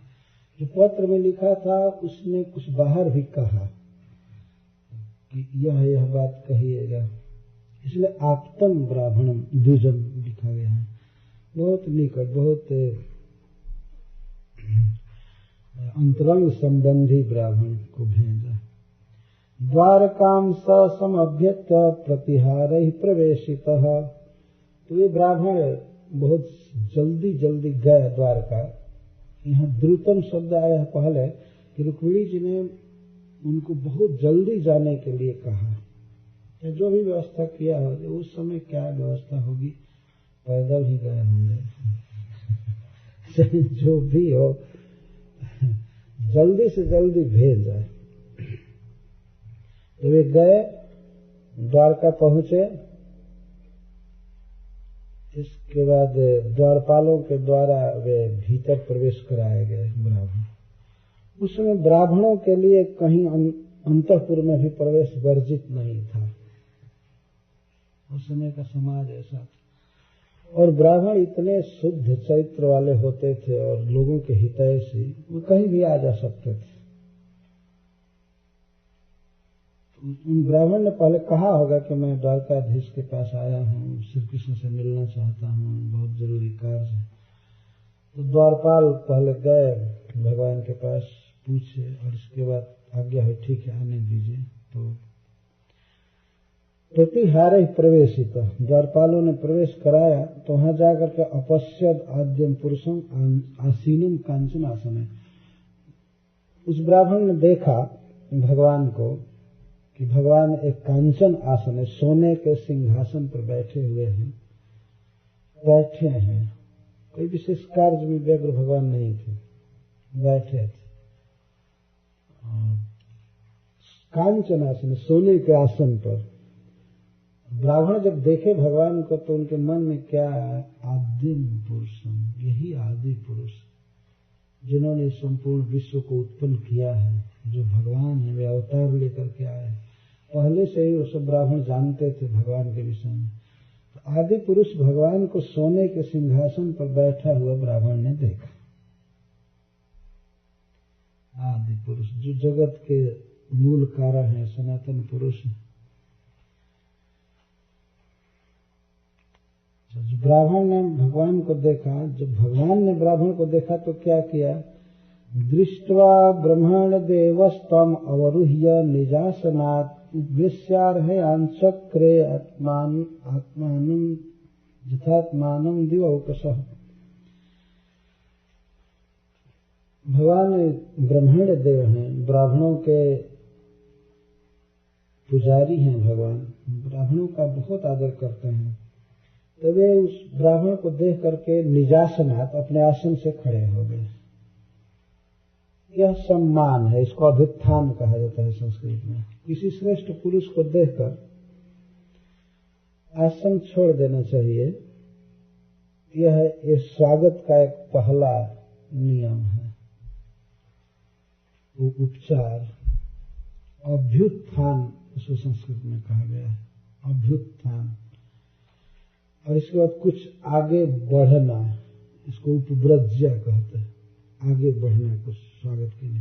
पहले तो अपना आसन छोड़ देना, तो आगे बढ़ना, इसके बाद प्राणायाम या जो भी आसन करना है। तो भगवान पहले अपना आसन छोड़ दिए। देखिए भगवान किस तरह से वेद के नियमों का पालन करते हैं। अपने घर में एक ब्राह्मण आए हैं तो उनका किस तरह स्वागत करना चाहिए भगवान शिक्षा दे रहे हैं। जबकि ब्राह्मणों के इष्ट देव हैं, परम पुरुष भगवान हैं, परंतु इस जगत में मनुष्य की लीला कर रहे हैं कि मनुष्य को कैसे व्यवहार करना चाहिए। तो भगवान एक क्षत्रिय में अवतार लिए हैं। जो क्षत्रिय का कर्तव्य है कि वह ब्राह्मण का इस तरह से आदर करे। भगवान अपने आसन से खड़े हो गए और खड़ा होकर के इसका प्रणाम किए और उस तरह से उस ब्राह्मण का स्वागत किए, सब तरह से, जैसे देवता लोग भगवान का करते हैं। देवता लोग भगवान का स्वागत करते हैं, वैसे भगवान ने ब्राह्मण का स्वागत किया। दिवौकसः, आकाश में रहने वाले शिव जी या ब्रह्मा जी, भगवान इंद्र आदि, ये सब भगवान की पूजा करते हैं। जैसे देवता लोग भगवान की पूजा करते हैं श्रद्धा से, उतनी श्रद्धा से भगवान ने ब्राह्मण की पूजा किया। ऐसा नहीं कि कोई केवल नाटक या अभिनय दिखा रहे हो, भगवान दूसरों को शिक्षा देने के लिए ही कर रहे हो, ऐसी बात नहीं है। उनके मन में आया कि मैं एक क्षत्रिय हूँ, और क्षत्रिय आवेश में रहते ही हैं भगवान द्वारका में, और ब्रज में गोप आवेश में रहते हैं। मैं एक क्षत्रिय हूँ और उस पर भी बहुत माया में हूँ। भगवान ये सोच रहे, और ये ब्राह्मण हैं, जीवन का शाश्वत संदेश लेकर हमारे पास आए हैं, ज्ञान देंगे। भगवान उठ करके खड़े हो गए, फिर स्वागत सत्कार किए, पूजा किए। तम भुक्तवन्तं विश्रांतम उपगम्य सतां गतिः पाणिनाभिमृशन् पादौ अव्यग्रस्तम पृच्छत। तो सबसे पहले पूजा किए भगवान ब्राह्मण की, इसके बाद खिलाए उनको। द्वारका में माँ देवकी ने बनाया होगा, चाहे जो भी प्रसाद बना होगा तो भगवान खिलाए अपने हाथ से परसे। ऐसा नहीं कि फोन कर दिए कहीं से बना बना रेडीमेड लाओ और ये लाओ, बासी सासी रेस्टोरेंट से। आजकल तो लोग ऑर्डर दे देते हैं, लाओ उधर से। सब बनाया जाता था ताजा ताजा सब कुछ। तो ब्राह्मण को भगवान ने खिलाया। तम भुक्तवंतम, भगवान जानते थे कि भूखे हैं। ब्राह्मण लोग बहुत शुद्ध आहार करते हैं। ऐसा नहीं कि जहां तहां खा लें, जो चीज कोई दे दे बस खा लें बकरी की तरह, ऐसा नहीं। शरीर में भगवत प्रसाद ही जाएगा और दूसरा जा नहीं सकता, भले भूखे रह जाए 2 दिन, ठीक है। तो खिलाया भगवान ने और इसके बाद विश्रांतम, खिलाने के बाद ऐसा नहीं कि बैठा करके तंग करे और बात करने लगे, छोड़ दे थके मांदे हैं विश्राम। भगवान सब जानते हैं कि मेरे विवाह का प्रस्ताव लेकर के आए और जल्दी जल्दी बात करनी चाहिए, क्योंकि विवाह के दिन में बहुत दिन नहीं रह गया है, 2 दिन केवल है। लेकिन फिर भी भगवान दूसरों की परिस्थिति को समझते हैं, तो विश्राम करने के लिए सज्जा लगाया। विश्राम कर लिए ब्राह्मण, थोड़ी देर तक वो लेटे। उसके बाद भगवान गए उनके निकट। विश्रांतम उपगम्य सतां गति, भक्तों की गति स्थान भगवान गए उस ब्राह्मण के पास और अपने कर कमल से उनके दोनों चरणों को सहलाते हुए, संवाहन करते हुए उनसे इस प्रकार प्रश्न करने लगे। पादौ 2 वचन में है और पाणिना 1 वचन में है। भगवान एक हाथ से चरण दबा रहे थे, अथवा एक एक पैर एक एक हाथ से दबा रहे हैं, इसका यह अर्थ है। अथवा एक हाथ से पंखा झल रहे होंगे और एक हाथ से चरण दबा रहे होंगे, जो भी हो कोई न कोई एक हाथ व्यस्त होगा भगवान का, इसलिए एक हाथ का वर्णन सुदेव गोस्वामी कर रहे हैं। एक हाथ से ब्राह्मण देव के दोनों चरण कमल को दबा रहे थे भगवान। अभिमृशन, सहलाते हुए दबाते, थक करके आए। कितना दूर पैदल लेटर लेकर के, पत्र लेकर के आए हैं तो थक गए होंगे। तो इस तरह से भगवान अद्भुत सुंदर व्यवहार कर रहे हैं। घर में आए हुए ब्राह्मण का चरण संवाहन कर रहे हैं, जबकि वहां हजारों दास दासी हैं। किसी को भी कह सकते थे कि थोड़ा मसाज कर दो, किसी को भी कह सकते थे, लेकिन स्वयं अपने करकमल से उनके चरण का संवाहन करते हुए और इस प्रकार से बातचीत करने लगे। तो ब्राह्मण से ब्राह्मणोचित बात करनी चाहिए। भगवान इस विषय में बहुत प्रवीण है, किससे क्या बोलना चाहिए। तो भगवान पूछते हैं, क्वचित द्विजवर अश्रेष्ठ धर्मस्ते वृद्ध सम्मतः वर्तते नाति कृष्ण संतुष्ट मनसः सदा। हे द्विजवर श्रेष्ठ, ये पहला संबोधन है। हे श्रेष्ठ ब्राह्मणों में भी श्रेष्ठ, हे उच्च कोटि के ब्राह्मण। भगवान लक्षण से समझ रहे हैं कि ये बहुत शुद्ध ब्राह्मण है। द्विजवर श्रेष्ठ अथवा हे द्विजवर हे श्रेष्ठ, ये अलग अलग भी कह सकते हैं। हे श्रेष्ठ, हे महान, और हे ब्राह्मणों में शिरोमणि। संतुष्ट मनसा सदा, मैं ऐसा अनुमान करता हूं, लक्षण से समझ रहा हूं कि आप सदा संतुष्ट रहते होंगे। आप में संतोष हमेशा बना रहता है। जो कुछ भी खाने को मिल जाए, पहनने को, या संसार में जो कुछ मिल जाए, उतने में ही अलम बुद्धि आपकी होगी। आप निश्चित ही बहुत संतुष्ट ब्राह्मण हैं। तो आपको अपने धर्म पालन में कोई कठिनाई नहीं होती है ना। जिस धर्म का आचरण आपके पूर्वजों ने किया है, पहले के लोगों ने किया है, वृद्धों ने, ज्ञानियों ने ब्राह्मण के जिस धर्म का वर्णन किया और आचरण किया है, तो अपने धर्म पालन में आपको कोई कठिनाई नहीं होती है ना।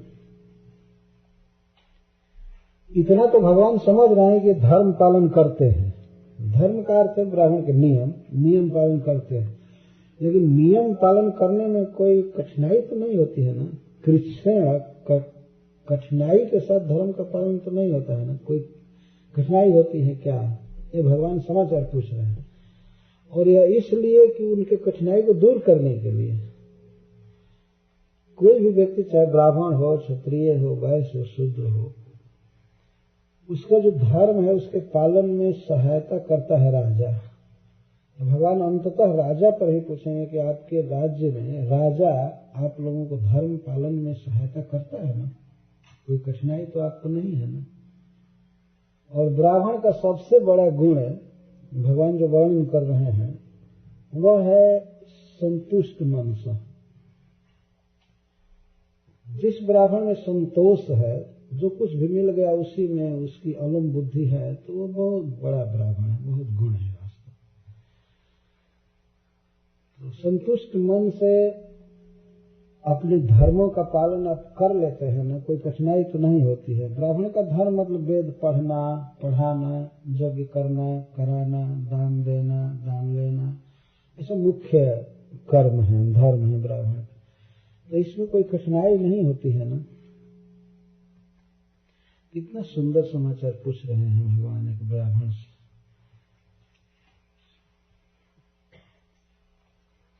संतुष्टो जर्हि वर्तेत ब्राह्मणो येन केनचित् अहीयमान स्वधर्मात् स यस्याखिल कामधुक्। अब कहते हैं कि जो ब्राह्मण संतुष्ट रहता है, जो भी मिल गया उसी में संतोष करता है, और कभी भी अपने धर्म से गिरता नहीं, डिगता नहीं है, तो वह संतोष या वह धर्म ही उसकी समस्त कामनाओं को पूर्ण कर देता है।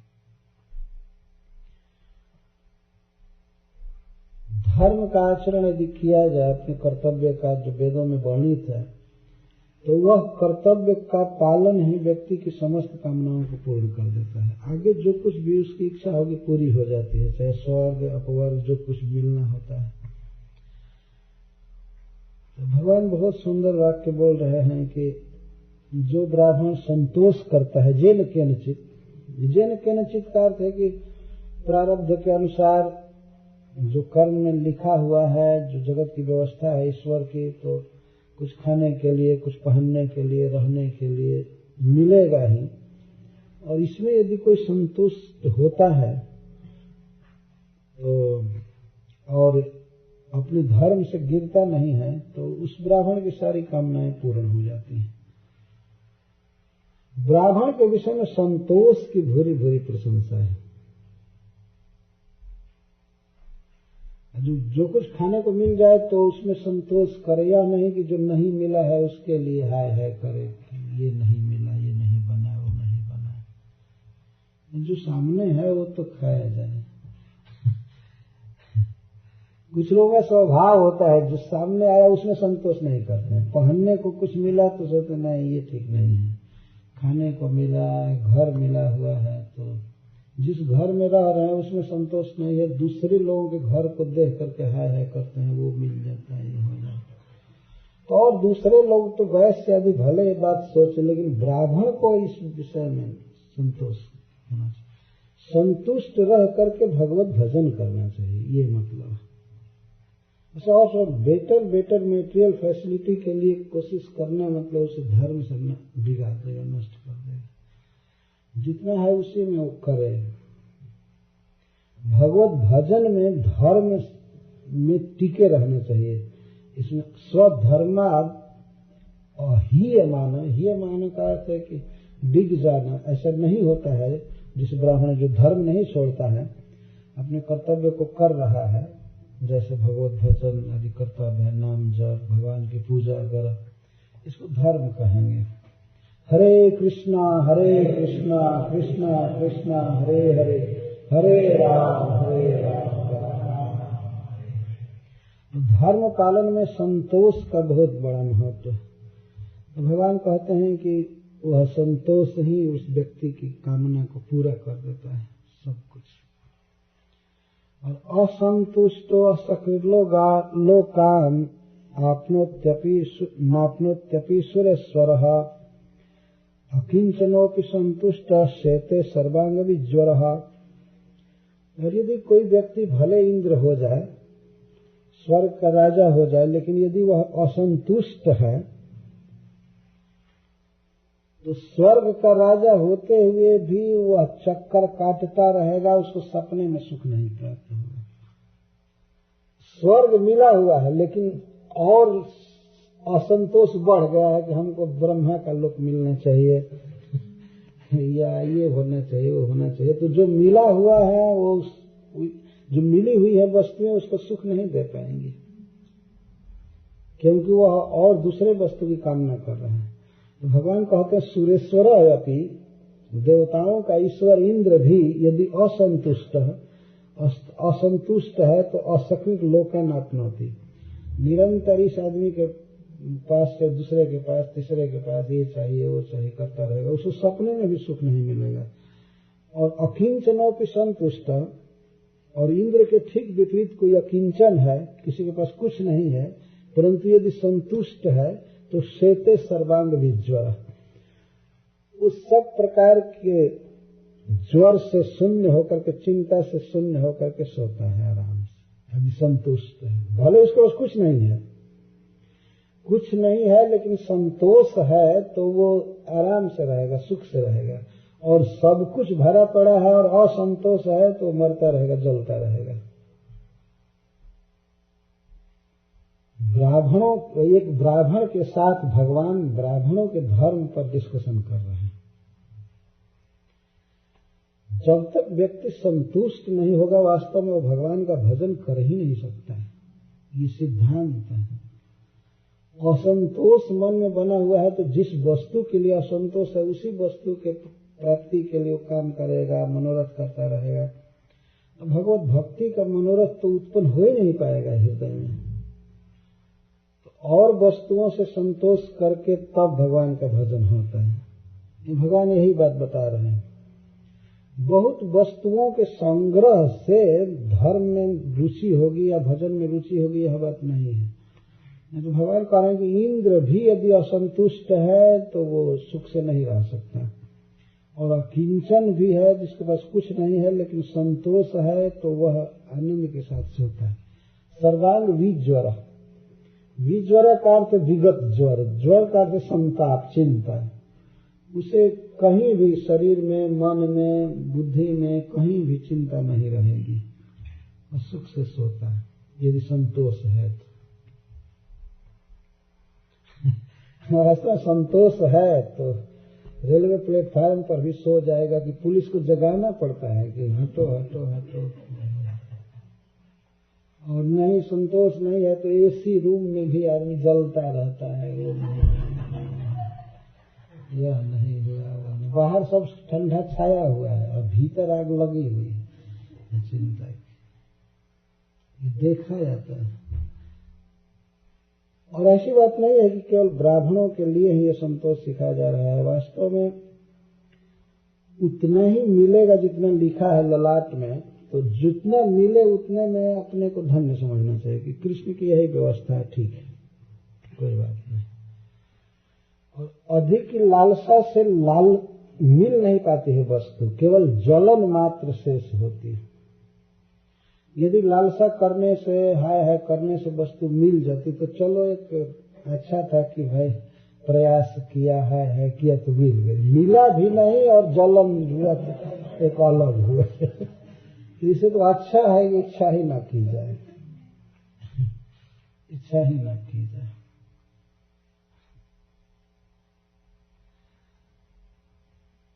क्योंकि यहाँ पर भगवान संतोष की व्याख्या कर रहे हैं और एक ब्राह्मण के साथ बैठ करके एकांत में, इसलिए इसकी व्याख्या की जा रही है। विप्रान स्वलाभ संतुष्टान साधुन भूत सुहृतमान निरहंकारण शांतान नमस्ते शिरसा सकृत। मैं तो ऐसे ब्राह्मणों को सिर झुकाकर प्रणाम करता हूँ।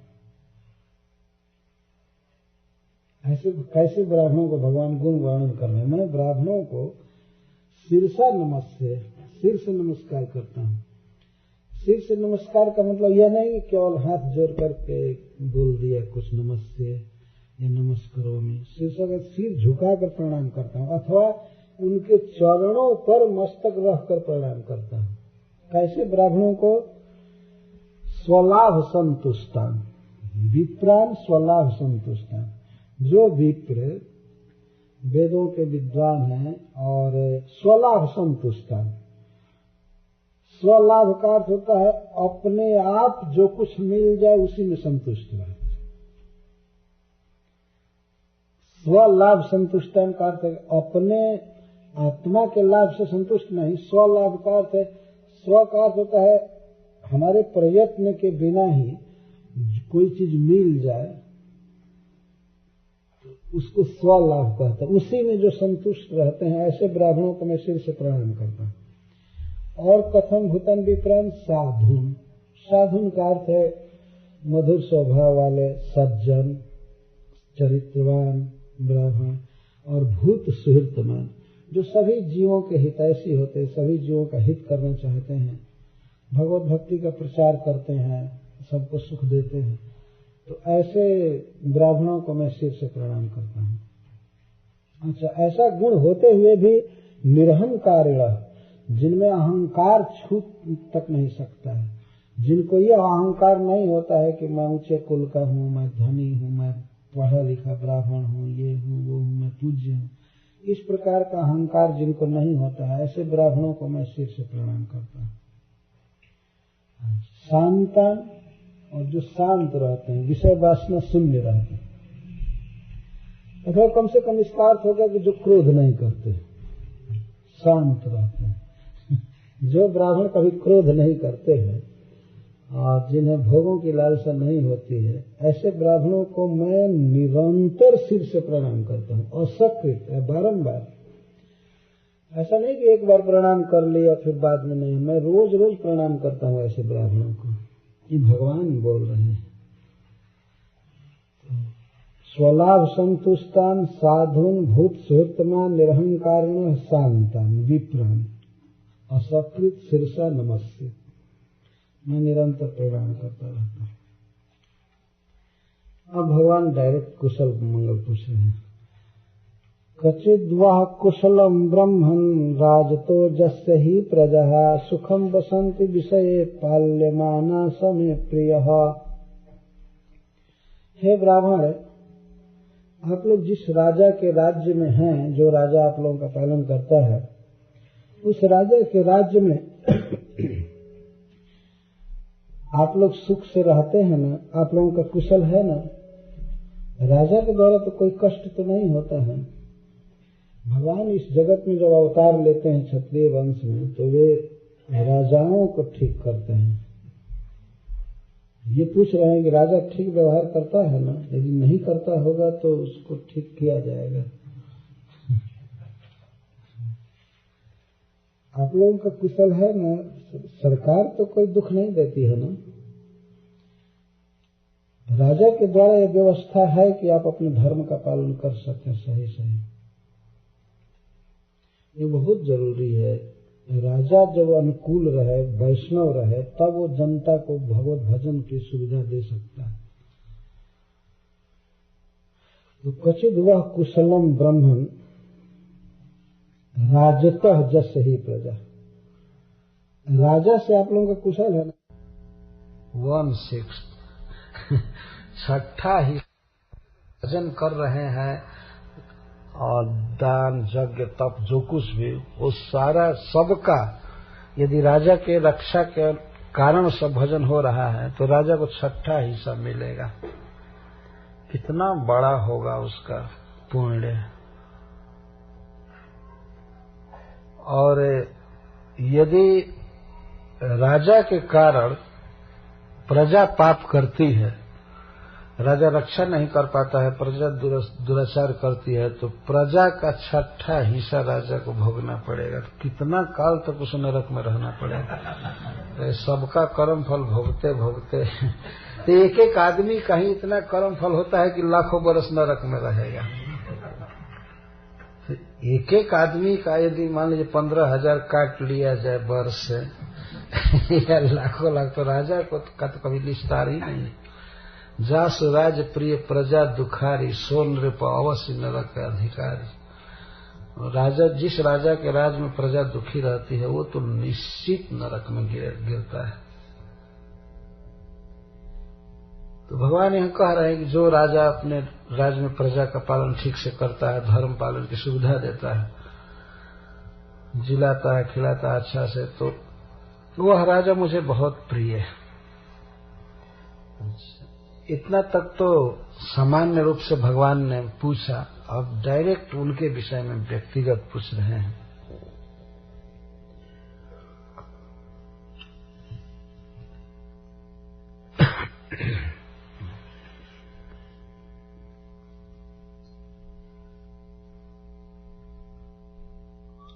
जतस्त्वमागतो दुर्गम निस्तिर्येह जदिच्छया सर्वं नो ब्रूह्य गुह्यम चेत किम कार्यम करवाम ते।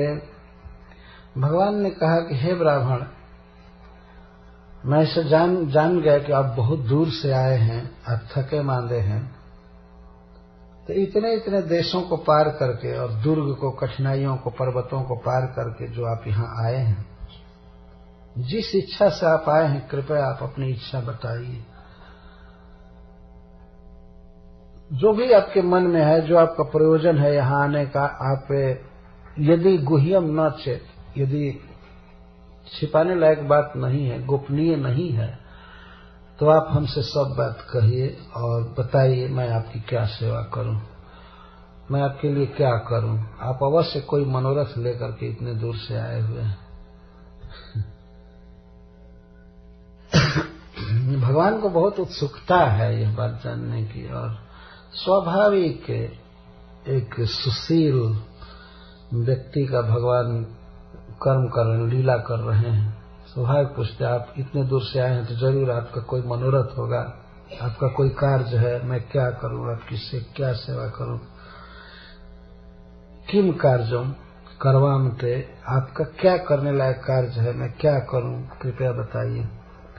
एवं संपृष्ट संप्रश्नो ब्राह्मणः परमेष्ठिना लीला गृहीत देहेन तस्मै सर्वम वर्णयत। इस प्रकार जब भगवान ने बहुत ही सुशीलता के साथ, नम्रता के साथ और प्रेम से ब्राह्मण से प्रश्न किया, तो ब्राह्मण बहुत संतुष्ट हुए भगवान की बात से, और वे समझ गए कि भगवान ने इसीलिए अपना लीला विग्रह प्रकट किया है कि मनुष्यों का आचरण करके सिखाएंगे। तो ये सिखा रहे हैं जगत को, सर्वज्ञ होते हुए भी हमसे पूछ रहे हैं। तो तस्मै सर्वम वर्णयत, उस ब्राह्मण देवता ने भगवान के प्रति सारा वर्णन किया, सब कुछ सर्वम। रुक्मिणी ने जो जो बात कहा था, जैसे जैसे कि इस तरह से मेरे विवाह का निषेध कर दिए हैं, आप कह देना कि वे ऐसे आएंगे और इस तरह से मेरा हरण करके मुझे ले चलेंगे द्वारका, तो सारा ब्राह्मण ने कहा। और अपनी ओर से कहा, ये पत्र पढ़ने के बाद, कि यह संदेश है रुक्मिणी का, और जो उचित हो वो शीघ्र कीजिए। अपनी ओर से ब्राह्मण ने कहा। उसने सोचा कि शायद भगवान देर कर सकते हैं, उधर रुक्मिणी प्राण त्याग भी कर सकती है, इसीलिए ब्राह्मण ने अपनी ओर से कहा कि जो कुछ भी करना है शीघ्र कीजिए। तो जब यह कहा उन्होंने, तो इसके बाद भगवान को पत्र दिया कि रुक्मिणी ने यह आपके लिए पत्र दिया है, भगवान ने देखा कि पत्र बिल्कुल सील्ड है, तो उसकी मुद्रा को भगवान ने स्वयं खोला ब्राह्मण के सामने और खोल करके ब्राह्मण को ही दिया पढ़ने के लिए कि आप पढ़िए। यह भी भगवान की एक बहुत बड़ी उदारता है। किसी को अपना बनाने की एक कला है भगवान के पास, एक उपाय है। ये ब्राह्मण अंतरंग बनकर आए थे रुक्मिणी जी का, तो ब्राह्मण के साथ भगवान कोई दुराव नहीं करना चाहते थे। ये ब्राह्मण ना सोचे कि पता नहीं पत्र में उसने क्या लिखा और इन दोनों में क्या बात हो रही है, हमको पता ही नहीं है। इसीलिए भगवान ने डायरेक्ट क्या, ठीक आप पढ़िए। भगवान उस पत्र को खोले और ब्राह्मण को दिए कि आप पढ़िए, तो ब्राह्मण पढ़ने लगे। इसलिए ब्राह्मण ने कहा रुक्मिणी उवाच, यहां तक ब्राह्मण का वचन है। रुक्मिणी उवाच ये रुक्मिणी का वचन नहीं है। रुक्मिणी ने पत्र में लिखा था हे परम सुंदर, हे भुवन सुंदर, जो संबोधन किया था, तीनों लोकों में सबसे अधिक सुंदर संबोधन किया था। बीच बीच में संबोधन करते हुए पत्र लिखा। रुक्मिणी जी के पत्र के 7 श्लोक हैं और विद्वानों का ऐसा कहना है कि यह यथावत 7 श्लोक रख दिए गए। इसमें सुखदेव गोस्वामी ने कोई मिटाया नहीं है, न अपनी ओर से कोई जोड़ा है। रुक्मिणी जी का पत्र जो कहते हैं, जैसे भगवत गीता भगवान के मुख से निकला हुआ है, ज्यों का त्यों उपदेश रखा गया है। वेदव्यास देव ने उसमें कोई चेंज नहीं किया। श्री भगवान उवाच कहकर जो भी श्लोक हैं, श्री भगवान उवाच ये तो वेदव्यास देव का है लेकिन जो उसके बाद बोले हैं वो भगवान का वाक्य है, श्री कृष्ण का। इसी तरह से रुक्मिणी उवाच यहाँ तक ब्राह्मण का वाक्य है। और अब इसके बाद रुक्मिणी के पत्र को ये ब्राह्मण पढ़ेंगे। यह पत्र बहुत महत्वपूर्ण है और इसकी व्याख्या की आवश्यकता है। हमको भी व्यक्तिगत रूप से बहुत प्रिय लगता है किस तरह से रुक्मिणी जी समर्पण कर रही हैं भगवान को। और अद्भुत बात है कि वे स्वयं ही उपाय बता रही हैं कृष्ण को कि आप ऐसे आइएगा, गांव के इस तरफ गिरजा जी का मंदिर है, उधर आइएगा, उस दिन मैं जाऊंगी शोभा यात्रा में, वहीं से मेरा हरण कीजिए। इस तरह से सारी बातें बता रही हैं।